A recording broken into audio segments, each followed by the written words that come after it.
picture lang ba yung programa ng mayor? Hindi na po tayo papayag.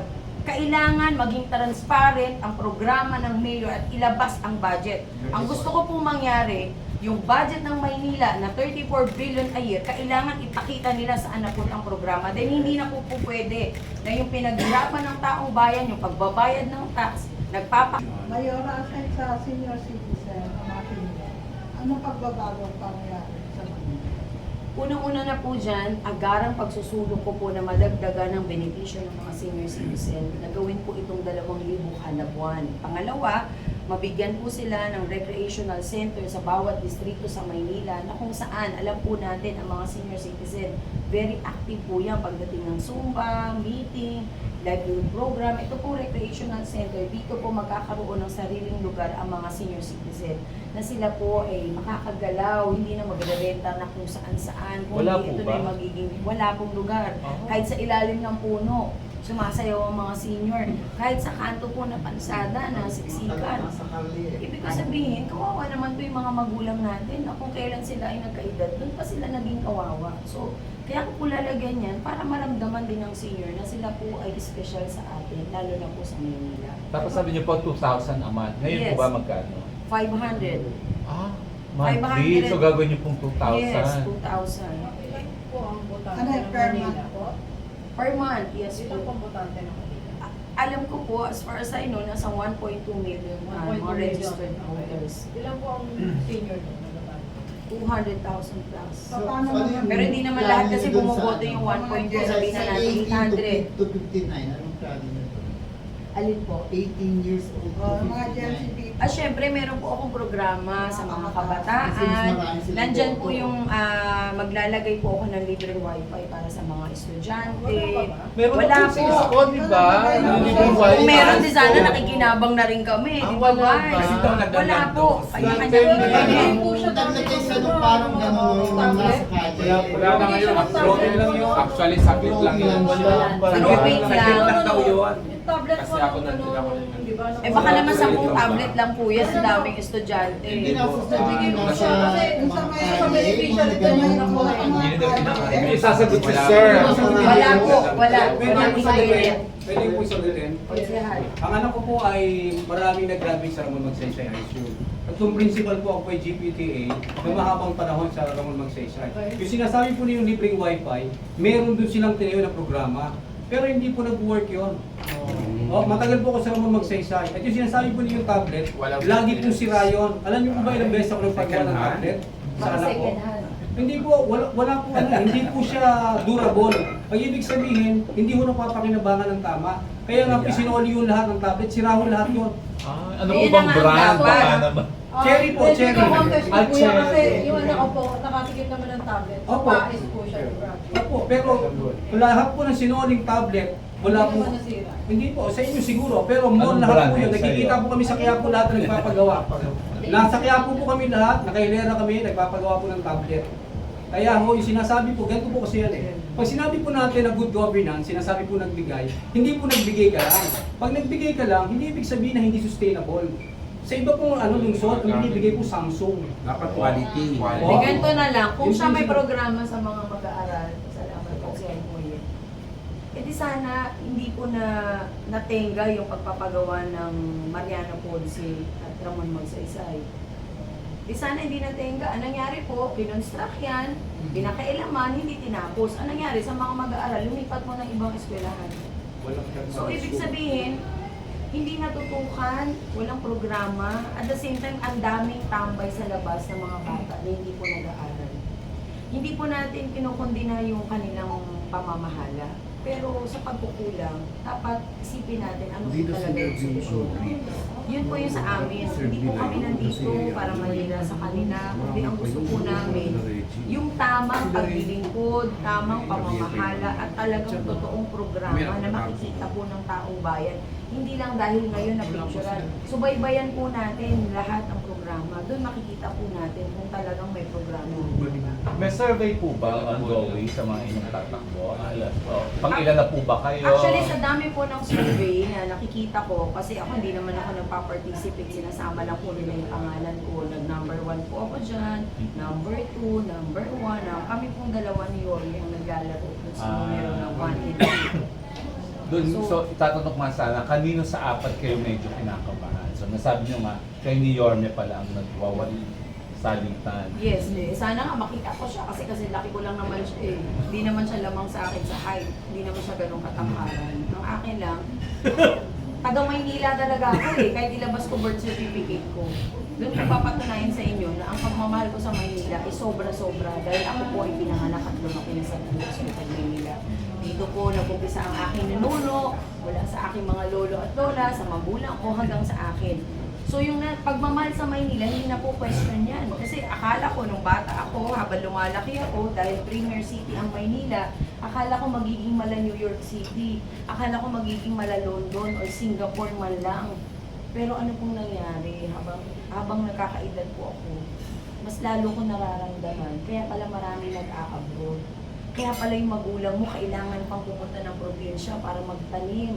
Dahil wala pong hanap buhay sa Maynila. Naging kawawa po talaga tayo. At kung tutuusin lamang, ang Maynila, alam naman natin yung Forbes na survey na lumabas, pang-5 po ang Maynila sa pinaka-kinatatakutang lungsod sa buong mundo. Ngayon po, tayo ay nag-number 1 sa Southeast Asian countries na number 1 na pinaka-dangerous na city. Manila. So, ibig sabihin, ano pa hong matatawag natin sa Manila? Lugmok na at sukdulan na ang kahirapan na hindi naman po pwede bilang isang Manileño ay umupo ka na lang sa bahay at hintayin mo na maransak yung bahay mo dahil talagang wala ka na magagawa. Kundi kailangan lumabas ka, yung resources mo, yung pagmamahal mo, pagmamalasakit mo, ilabas mo dahil doon pwede mo masabing makakatulong ka talaga. Pero aminin niyo rin po ba na marami naman napaganda si Yorme sa Manila? Ang alam ko kung nakita ko lang hindi naman po ako bias pero dito lang sa Binondo, yung dinadaanan ko po dyan, yung mga poste nasa halos labas na ng perimeter eh, na hindi naman dapat gano'n kasi dapat malaki yung kalsada. Yung pagpapaganda ng Maynila, natural lang po yan, pero kung magiging sagaba lamang sa daan, hindi na ho pagpapaganda tawag dyan. Hindi pwedeng paglaruan ng Maynila na dahil lang meron kang pinatayong poste, inilawan mo, nilinis mo pati vendors, tinanggalan mo ng hanap buhay. Hindi ibig sabihin nun, programa na yun. Kasi kung nakakaperwisyo naman sa tao, hindi naman natutulungan, ano po programa yun? Di po ba? Compared to the other mayors na nagdaan, si Yorme nagpaganda ng Actually, kung maganda ang Maynila, sana hindi mabasura ang Maynila. Sobrang daming basura po ngayon. Nakakaloka. So, wala yung dating pinalinis niya dati, wala na yun. Kasi pagpapalinis naman sa Maynila, natural lang naman po yan eh. Actually, programa naman ng bawat barangay na mag-maintain ng cleanliness. Pero pag naging mayor ka, city mayor, little president yan, ibig sabihin ang programa mo pang taong bayan, hindi lang pang kalsada. Kasi kung pang kalsada, hindi naman nakakain yung kali eh. Kasi po Pag yung nagutom ba din, yun? nakabara yung mga jeep po doon. Dumadaan po kasi ako doon. So, nawala na po doon siya na. Nawala, nasa na po yung hanap buhay ng mga tao. Nawala na rin. Hindi yung mga jeep nakabara po doon. Hindi makadaan. Yung trapiko po na sinasabi po ninyo, tayo madaling appreciative kasi ang Pilipino eh. Pero dapat isipin po natin, mas marami po yung nangangailangan ng programa ng pangkabuhayan na direkta sa tao.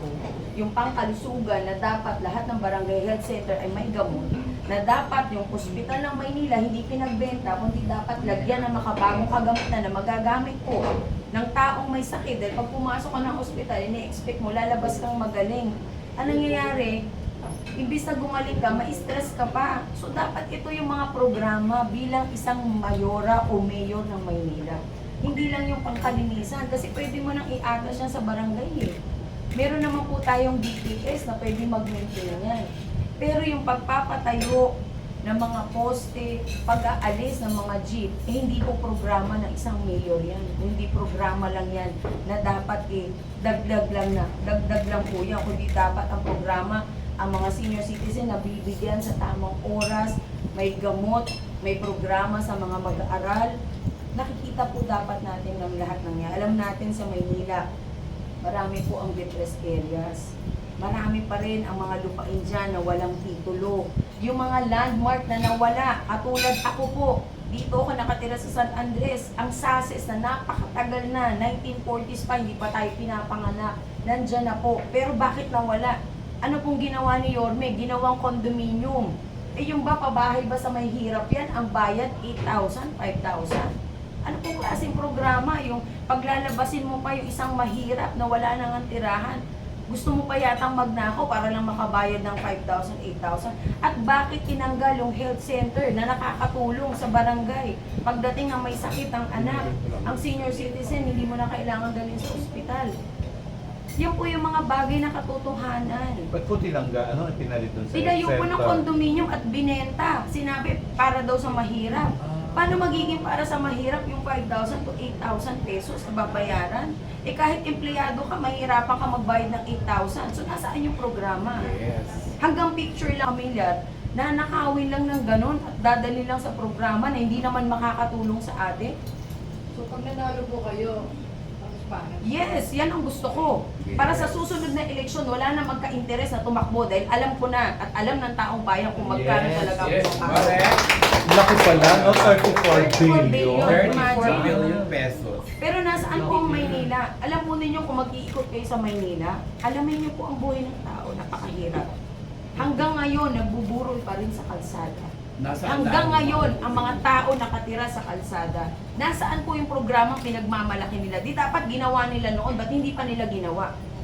Hindi lang paglilinis po ng kalsada, ang dapat linisin mo hanggang sa kaloob-looban lahat ng hirap ng tao.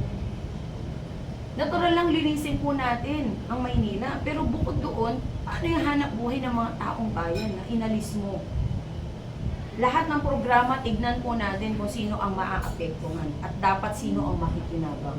Kapag ako po nabigyan ng pagkakataon, lahat ng yan ilalabas ko talaga.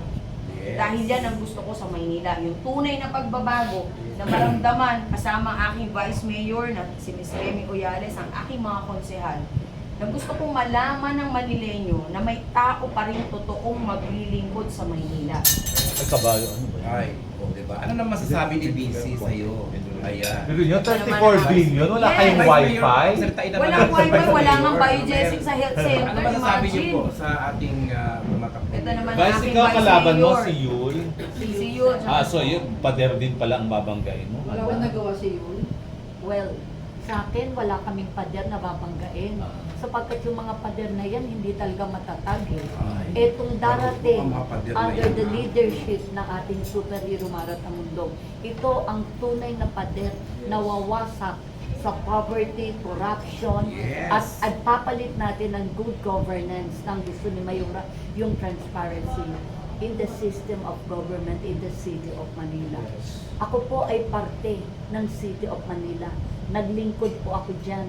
Nakita ko po ang kapulungan. Sa amin pong opisina nga, sa bawat kulang po ng mga supplies. Nasaan po yung sinasabi nilang budget? Di po ba? Wala pong yung mga supplies ng mga kinakailangan gamitan pang opisina. Imaginin mo, ang sweldo ng mga JO biling. Di Ng po mga ba? ano pa? Sweldo JO. po ng mga JO Job natin. Ano? Biling. Job okay. order. And in fact, mas maraming JO ang mga ghost. Employee. Ghost employees po na until now, Patay. hindi po May yan. May mga ghost, may Oo. trabaho. Oo. Buti pa yung mga ghost, saan po Ayan, nagtatrabaho ng mga ghost Di na po yun. ba? Kasi ang mga espiritu. Naniniwala naman Yan. Yan Eh, po, madam, gaano kakahanda na banggain ang isang user po? para po sa akin, hindi ko na po kailangang maganda sapagkat kasama ko pong aking mayora Yes. na totoo, tapat, may Correct. malasakit. This is a challenge for us to make Manila great again, Yes. sinabi po ni Mayora, and to restore lahat po, di ba nga po, ang Manila is the capital city, and yet look at Manila. under the leadership of our superhero Mara Tamundong. It is not yung ating Philippines, let us make it globally competitive in terms of economy and tourism. At yan po ay magsisimula sa lungsod ng Maynila sa pamamagitan po ng aming Mayora Mara Tamundong 2025. Siya na po ang iluluklok ng taong bayan sapagkat tunay na pagbabago, tunay na pagmamahal at tunay na pagmamalasakit ang ibibigay po sa mga Manileno. Bongga nila. Si Superman.